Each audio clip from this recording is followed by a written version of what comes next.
forgot my microphone. All right, everybody. Welcome back to another episode of our dystopian hellscape of stupid. That's not this episode. That's a different episode. This one's Hawk Droppings. Oh, okay. No, I can do it again. I'll do it again. Welcome back, everybody, to another episode of Hawk Droppings. I'm your host, Hawk. I hope everybody's having an absolutely amazing week. I'm eating little pieces of chocolate that fell off of my fudge stripe cookies because nothing is better when you're losing all of your rights and you're sliding into an authoritarian theocracy than fudge stripe cookies. That's so good. I got to talk to Falcon about getting some sponsorship deals. Okay. I mean, I could be wrong, but I don't think that fudge stripe cookies and Keebler's demographic is really the same one for a dystopian hellscape of stupid. So if you want some sponsors, you're gonna have to dig a little deeper, I think. We're doing another episode of Hawk Droppings tonight. I had an interview lined up. We had some scheduling difficulties, and so we're going to bump that back a few days. It's going to be a really good interview. You guys are going to like that interview when it actually does happen. And it's going to happen this week, but it's just not going to happen today. So happy Tuesday to everybody. It is November 19th. It's about 9:15 p.m. West Coast time. And so, kind of last minute rearranging of things. And because the news is coming at us like a frickin' fire hose, I thought that I would do this episode. Oh, wait, hang on. Okay. There we go. Got to button that top button so we look like, a professional.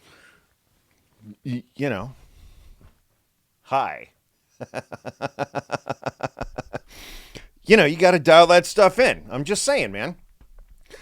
Falcon and I run an absolutely top shelf operation here.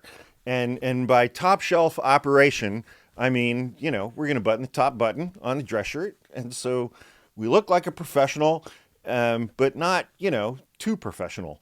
But because the news has been hitting us all in the face, like a bukkake of ridiculousness.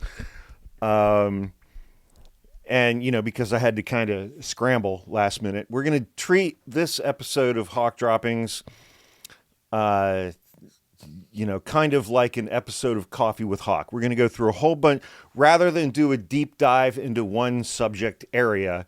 I mean, because who's got time for that right now? With everything that's going on, who's got the time and the space and the mental energy to do a deep dive into just one thing? Right. So we're going to cover a whole bunch of stories tonight on Hawk Droppings. I will save this other stack of material for my other podcast. Welcome to our dystopian hellscape of stupid. Okay. Donald Trump mulls return of Russell Vought as budget chief. Russell Vought, V-O-U-G-H-T. I did an entire podcast episode on Russell Vought a few months ago.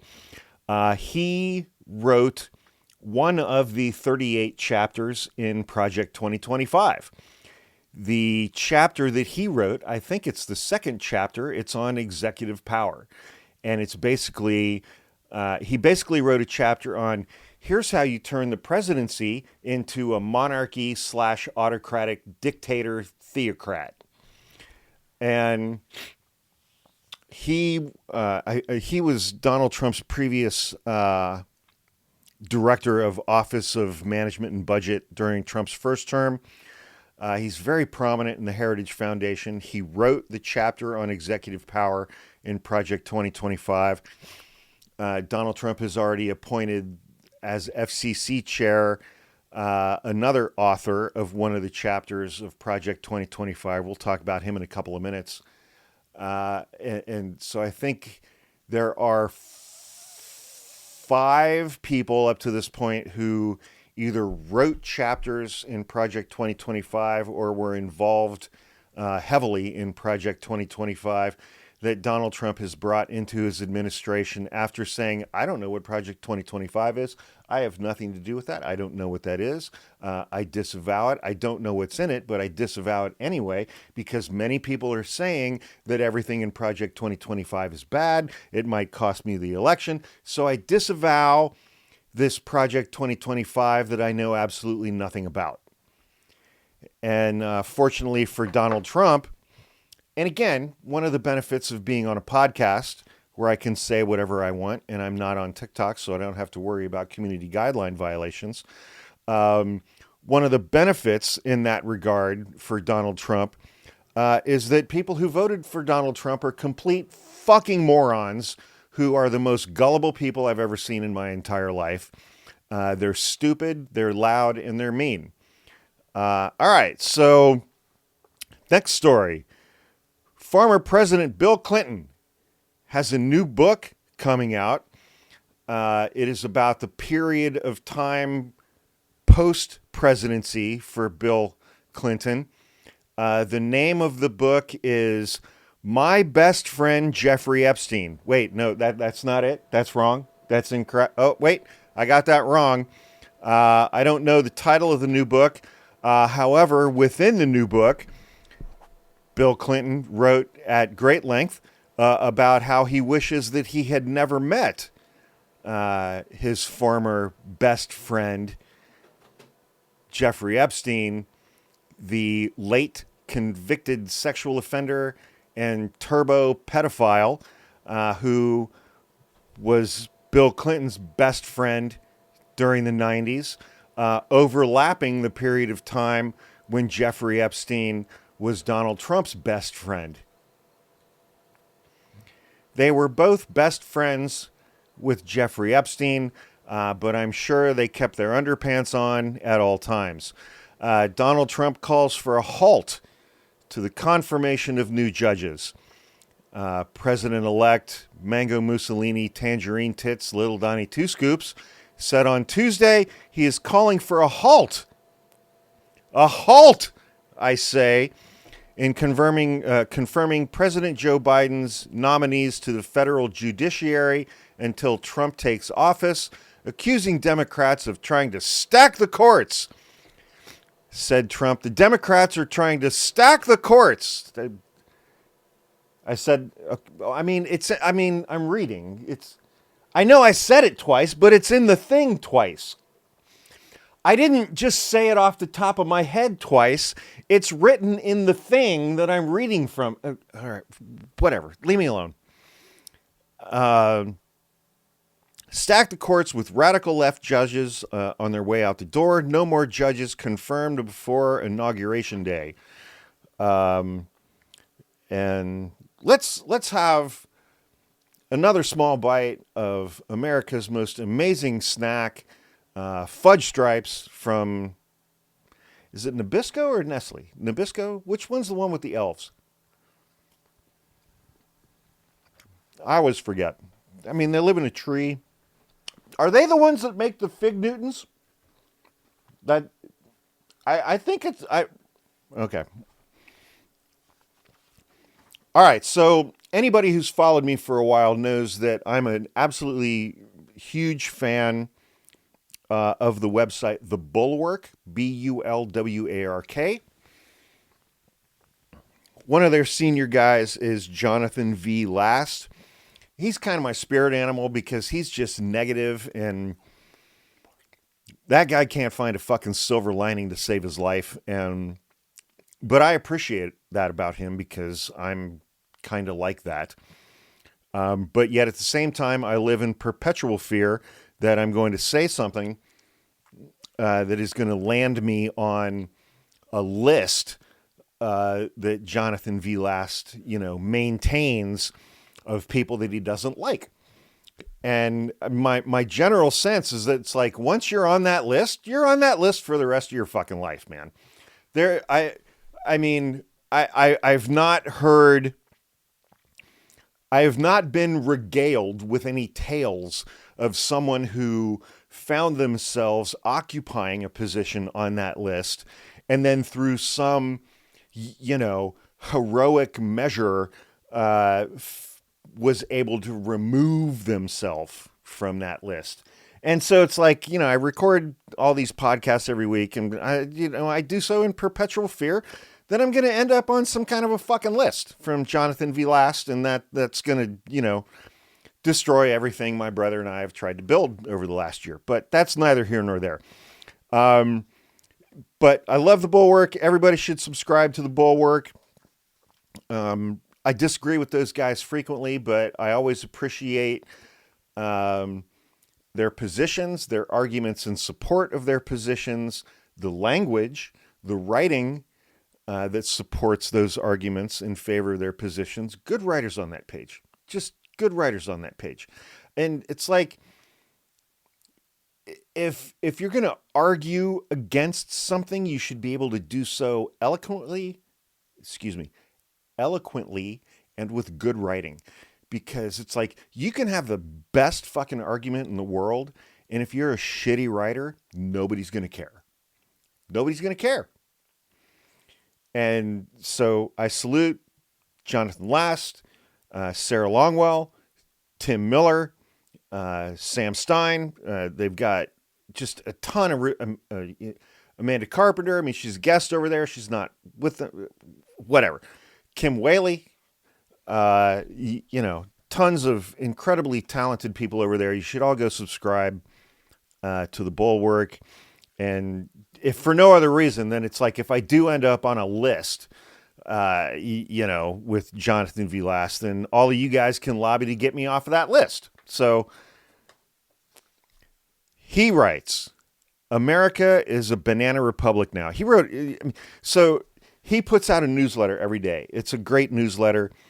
Bill Crystal and his partner put out a great newsletter every day. And of course they have the daily podcast that's hosted by Tim Miller.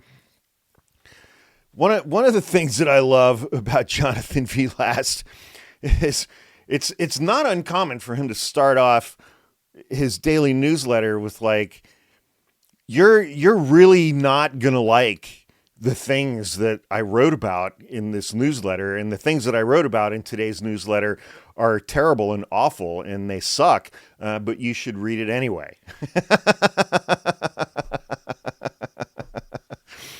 Donald Trump is looking to buy a moribund crypto exchange company owned by the husband of one of his Republican sycophants, allies, donors.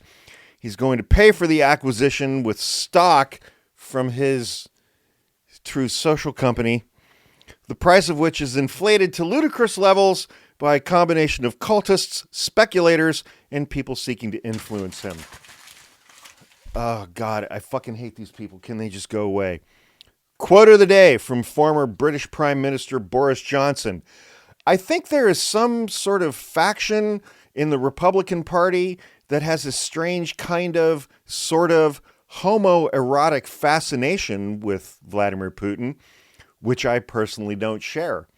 I don't share that either, Boris, for what it's worth. J.D. Vance says that Trump will replace the director of the FBI. Okay. On my YouTube page, 3-4 times a week, I put up like these little 10, 15-minute long videos called Whatever the Hell This Is with Hawk. And last night, one of those episodes that I put up was about Kash Patel.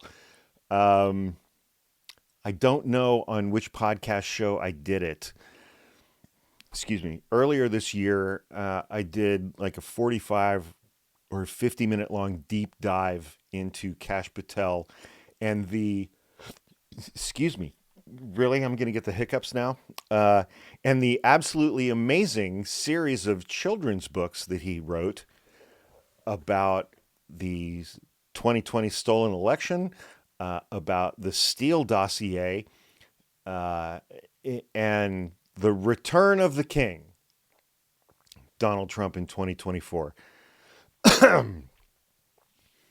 I'm remaining 100% convinced that Donald Trump is going to replace his previously handpicked FBI Director Christopher Wray with Kash Patel. And Tim Miller's been doing a thing on his podcast for the last week. It's like, okay, out of all these nominees, rank them. Who's the worst? And to me, the absolute worst is Tulsi Gabbard as Director of National Intelligence. To have someone who parrots the propaganda of our adversaries, including Vladimir Putin and Russia, being in charge of the intelligence operation for the United States. Our allies are just, they're not going to share intelligence with us anymore. And they're not going to trust any intelligence that comes from us. That has massive global implications, and they're all bad. I don't like Pete Hegseth. I don't like RFK Jr. I don't like Matt Gaetz, all three of whom are allegedly rapists. But Kash Patel leading up the FBI, that scares the fuck out of me. It just does. But J.D. Vance says that Donald Trump is going to replace the FBI director, and I think he's going to do it with Kash Patel. Fuck. Donald Trump picked Dr. Oz to oversee Medicare. Sure. Why not? He can sell all of us vitamins and supplements through Medicare.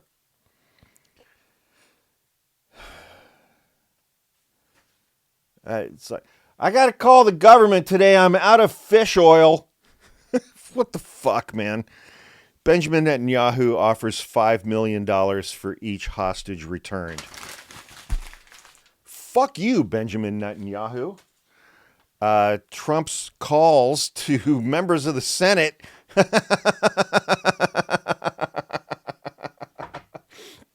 on behalf of Matt Gaetz are not going well.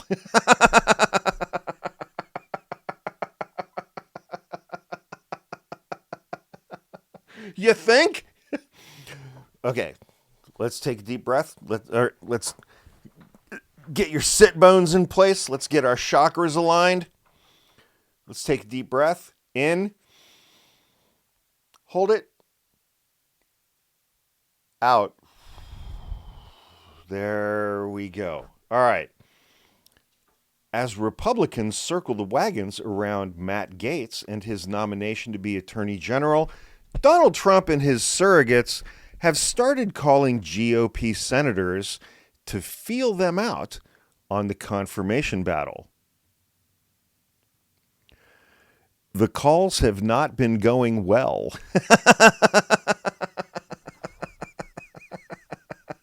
Wait, is it the child sex trafficking? In the end zone, on the soccer pitch, and on the golf course, athletes are paying tribute to President-elect Donald Trump with the Trump dance, also known as the double air dicking.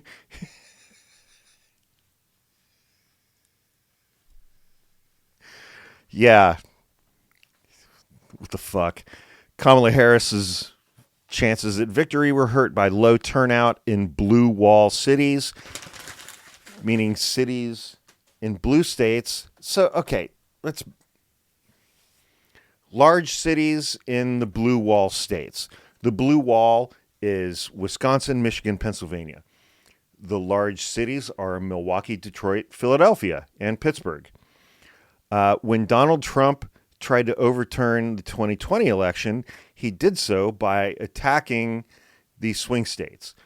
Wisconsin, Michigan, Pennsylvania, Georgia, Arizona, Nevada. And within those 5 main swing states, he specifically attacked large cities in those states: Milwaukee, Detroit, Philadelphia, Atlanta, Phoenix. Why would he do that, Hawk? You may ask yourself. Because he's a racist. Milwaukee, Detroit, Philadelphia, Atlanta have huge populations of African Americans. Phoenix has a huge population of Latino Americans. The entire attack on the 2020 election, his attempts to overturn the 2020 election, were all based on race and all based on the fact that Donald Trump, his supporters, and elected Republicans do not believe that black and brown people should be permitted to vote, but if they are permitted to vote, then their votes should not count as much as white people. Okay. All right. I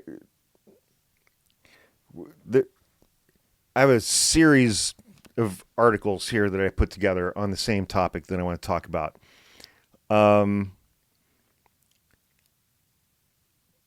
In this last election a couple of weeks ago, the state of Delaware elected a woman to the House of Representatives named Sarah McBride. Sarah McBride is a trans woman. She's transgender. She is the first transgender person elected to the United States House of Representatives. A lot of you listening might be thinking, that's amazing. That's historic. But a lot of you listening are not Nancy Mace or Marjorie Taylor Greene. Nancy Mace, Republican member of the House from South Carolina, says that she will not speak to the first transgender lawmaker. She's just not going to speak to her. Her colleague in the House, who was duly elected the same way that Nancy Mace is. Nancy Mace is one of the worst because it's like she started out with principles. She's the same fucking thing as Elise Stefanik. Started out with principles, and then Trump got elected. And then all of those principles just went bye-bye, bye-bye, bye-bye principles, bye-bye. And now it's just like, I need some Fox News hits. What can I say that'll get me on Fox News? That's what Nancy Mace became. That's what Elise Stefanik became. But Elise Stefanik is going to be the United States ambassador to the United Nations. Nancy Mace is going to be nothing in Donald Trump's new administration. That's why Nancy Mace, over the last couple of days, has been doing what Nancy Mace has been doing. What has Nancy Mace been doing, you might ask? Viciously attacking the first transgender person to ever be elected to the United States Congress. I mean viciously attacking her. She proposed legislation to ban Sarah McBride from being able to use the restrooms in the Capitol. Nancy Mace confirms that she is targeting Sarah McBride specifically. Yes, and absolutely, and then some. I'm absolutely 100% going to stand in the way of any man who wants to be in a women's restroom, in our locker rooms, in our changing rooms.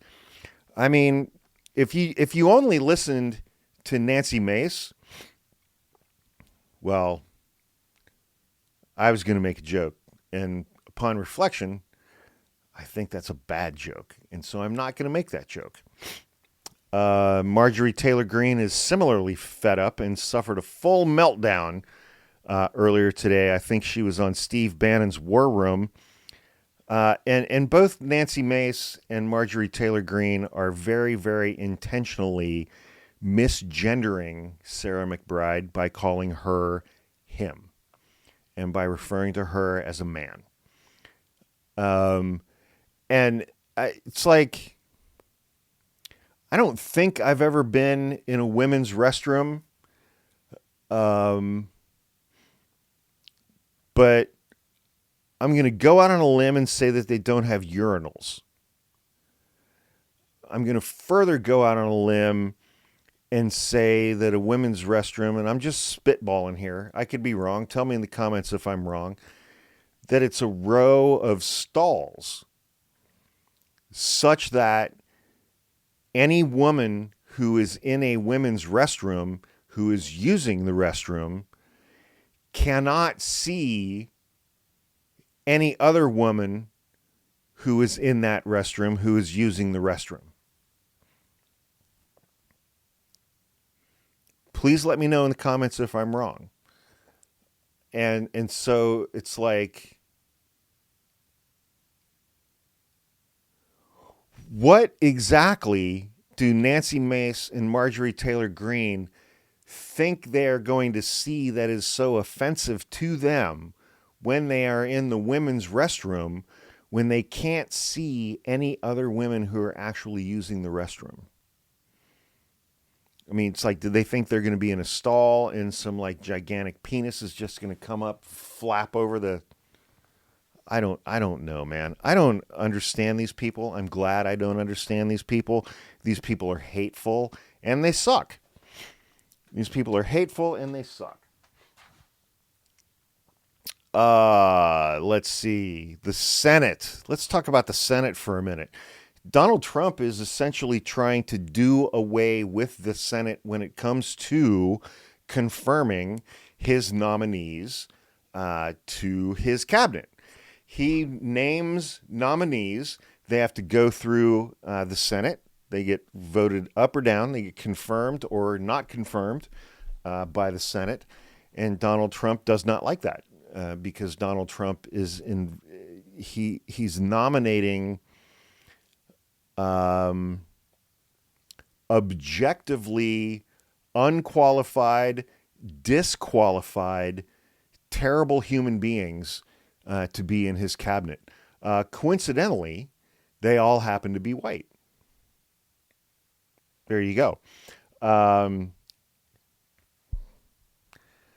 Crazy. It's crazy, right? Yeah. It's crazy how you could have this many white people be such complete pieces of shit. We get Tulsi Gabbard, who's going to hand over, allegedly, tremendous amounts of our intelligence as it relates to Ukraine to her best friend, Vladimir Putin. You have Pete Hegseth, accused rapist. You have Matt Gaetz, credibly accused sex trafficker of minors. You have RFK Jr., who cheated on so many women during his first marriage and documented it. He kept a journal. It was something like 30 some times in 1 year. And then he shared that information with his first wife. And then his first wife killed herself. Being appointed to the cabinet by an adjudicated rapist, Donald Trump. So it's like, it certainly seems like it's a prerequisite to be a member of Donald Trump's cabinet that you have to have been accused of rape or sexual assault or sexual harassment, unless you're a woman. I don't even know, man. But Donald Trump is trying to sidestep the entire cabinet. Hang on one moment, please. When it comes to appointing his cabinet.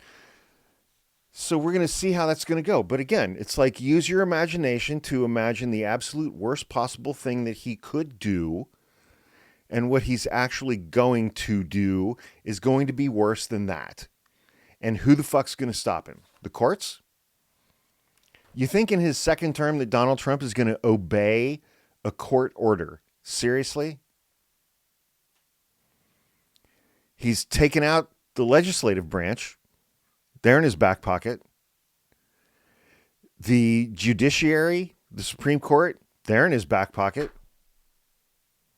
What, are you going to find some fucking judge in Boston who's going to stop him? We don't have checks and balances right now. We just don't. Texas is considering Bible-infused lessons in public schools. Of course they are. In a bit of good news, Jesus Christ, I have good news. In the middle of all of this, I have good news. A state judge on Monday in Wyoming struck down Wyoming's overall ban on abortion and its first in the nation explicit prohibition on the use of medication to end a pregnancy like Plan B or mifepristone.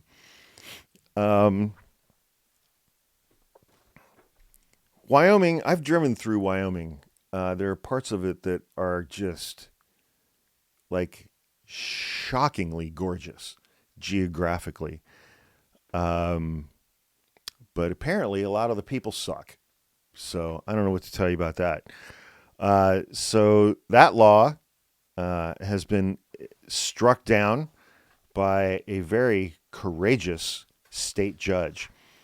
That story's stupid. Another quote of the day. So Nilay Patel, editor-in-chief of a publication called The Verge.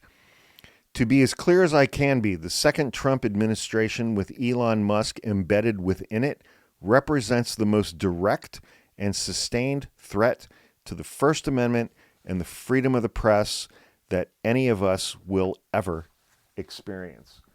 And I find it very hard to disagree with that statement. Why did Joe Scarborough and Mika Brzezinski reach out to Donald Trump, travel down to Mar-a-Lago, and kiss the ring? I got mixed emotions on this one.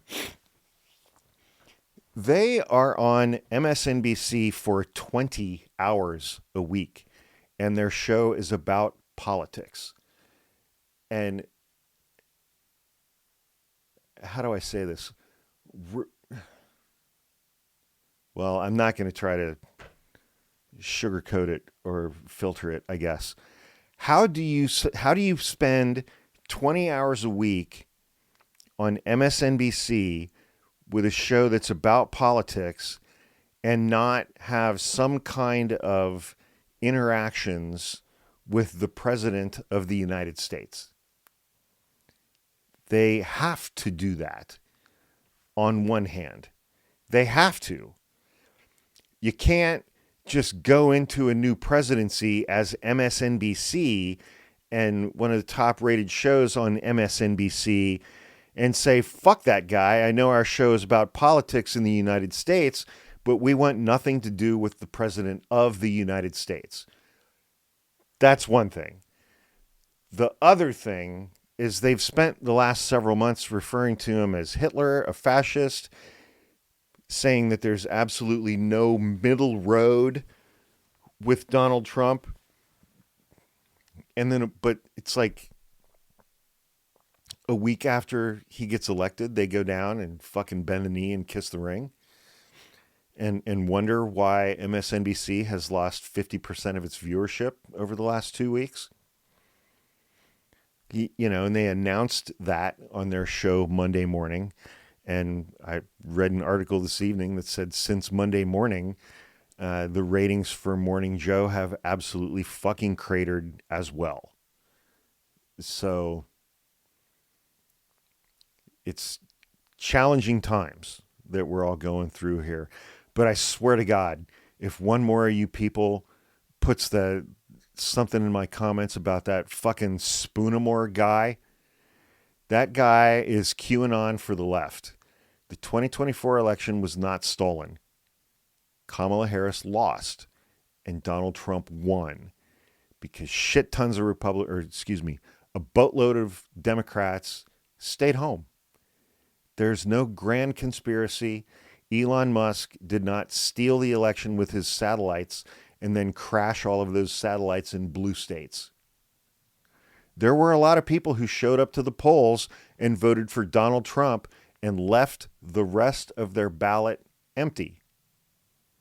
Those are the people who listened to Joe Rogan and Theo Vaughn. There was no conspiracy to steal the 2024 election, and it was not stolen. All right.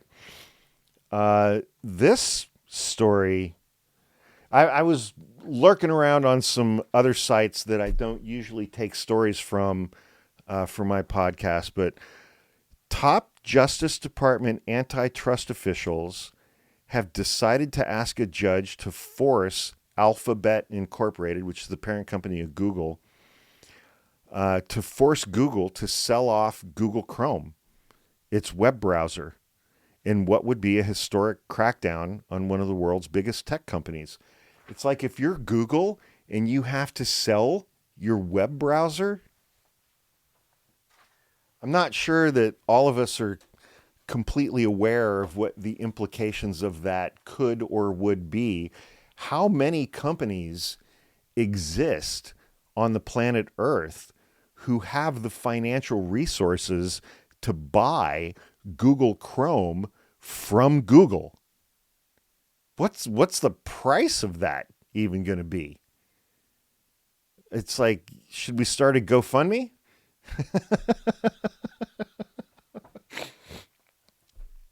Putin signs a new nuclear doctrine. Let me see what it says here. It says he can use nuclear weapons whenever he wants to because he's a dictator. Cool. Here we go. Democrats look to Hakeem Jeffries, the leader of the Democratic caucus in the House of Representatives. Even without the gavel, many Democrats across Washington say Minority Leader Hakeem Jeffries, a 54-year-old New Yorker with centrist roots and messaging chops, is about to become the de facto voice of the party's future and the face of resistance to Donald Trump. It should also be noted, and I'm sure that it will factor into that equation, that Hakeem Jeffries is 100% bought, paid for, and owned by AIPAC. He just is. AIPAC says jump, and he says how fucking high, and then he jumps. Just like the vast majority of other Democrats and almost every single Republican in Congress. They are all bought and paid for and owned by AIPAC. Donald Trump admits that Matt Gaetz may not be confirmed. Privately, of course, not publicly. It's like, I mean, it was only 10 sex parties. It was only 10 drug-fueled sex parties with minors. That's going to disqualify him from being Attorney General for the United States of America? Are you kidding me? Yeah, Mr. President-elect, it is. Well, that's bullshit. Oh, okay. How Democrats will fight Donald Trump's mass deportation plans. Let me see here. They're going to, well, there you go. There you go. Outstanding. There you go. Speaking as someone who has been a licensed practicing trial attorney for more than 25 years, I can't tell you how calmed and comforted I am by learning that that Democrats are going to fight Donald Trump's mass deportation plan with lawsuits.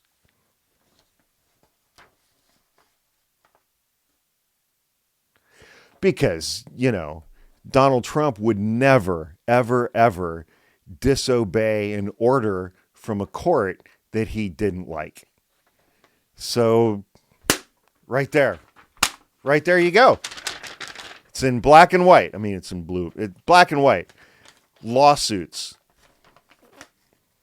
Democrats have lawsuits.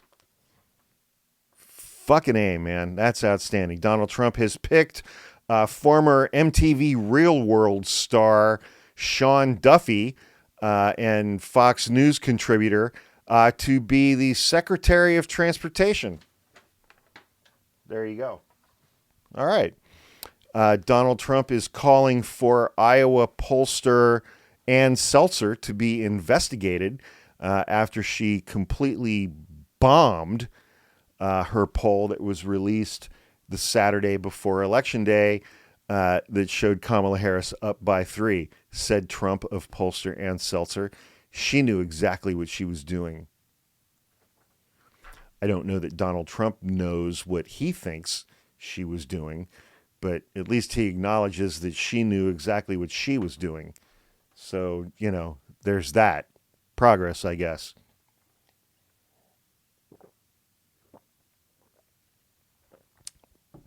Uh-oh. Arab Americans who voted for Donald Trump are now concerned. That's got to be one of, of all the things that happened in the protests and whatnot that happened during this election cycle, seeing Arab Americans actively campaign. Well, let me back up. From what I understand, Dearborn, Michigan has pretty much the largest population of Arab Americans, Palestinian Americans anywhere in the United States. I don't know how anyone could speak to a Palestinian American voter in the United States who has lost 5, 10, 20, 30 family members inside the Gaza Strip, killed with weapons provided by the United States of America on Joe Biden's watch to the Israeli military. I don't know how anyone could say to that person, vote for Joe Biden's vice president. I don't know how that would work. I just don't know. On the other hand, when Muslims in the United States of America began campaigning against Kamala Harris in favor of Donald Trump,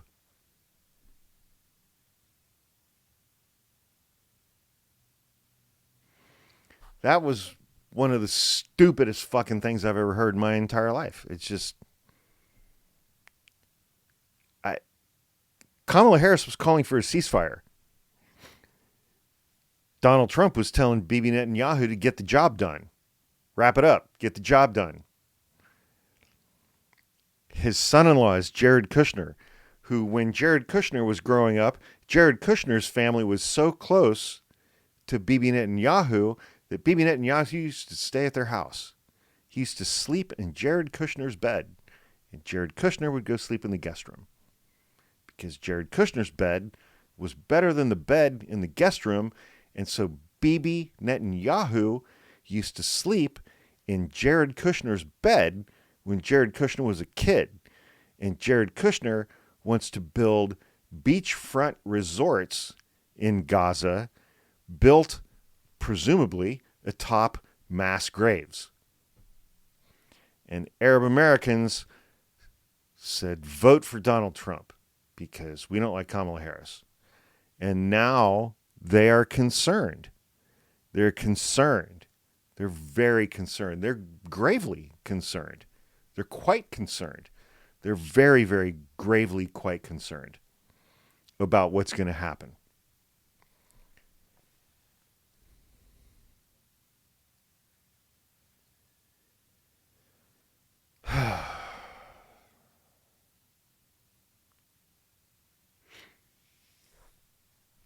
Sarah Palin fumes at not being selected to a position in Donald Trump's cabinet. Well, I think I can speak for most of us when I say, fuck you, Sarah Palin.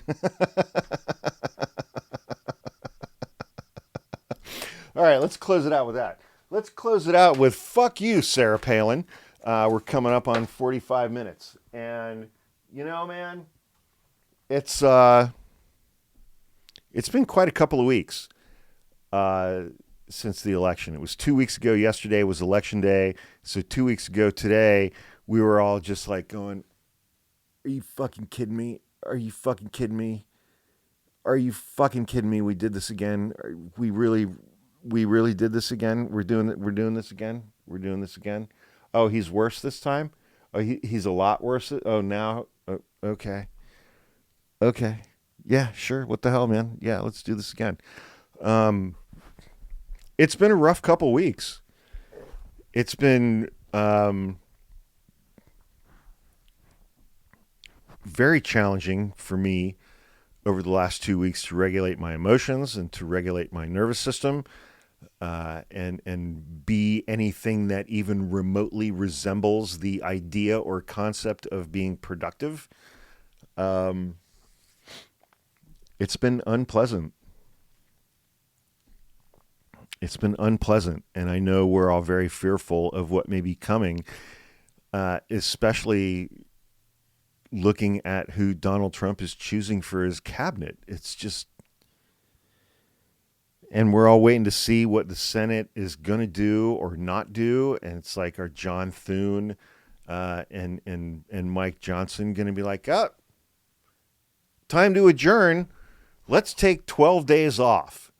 And they're going to just adjourn and let Donald Trump appoint all of these people through recess appointments. I don't know. I don't know what's going to happen. It's like, I've been a lawyer for 25 fucking years. I don't know what's going to happen. I don't know what he's going to do, but I know he's going to push as hard as he can to break shit. Because that's all this is about. This is all about destruction, breaking things down, destroying institutions, and, ushering in the largest round of tax cuts or whatever, and, rendering us all subservient to Donald Trump's billionaire and millionaire buddies. I just, I don't know, man. I don't know, Babs, but I do know this. This coming weekend, I'm going to go to the gun range. I need to clean my handguns this week. I cleaned my rifles last week. So this week I got to clean my handguns before I go to the range this weekend. Fortunately, because of, Joe Biden's economy, I can afford ammunition again. Fuck.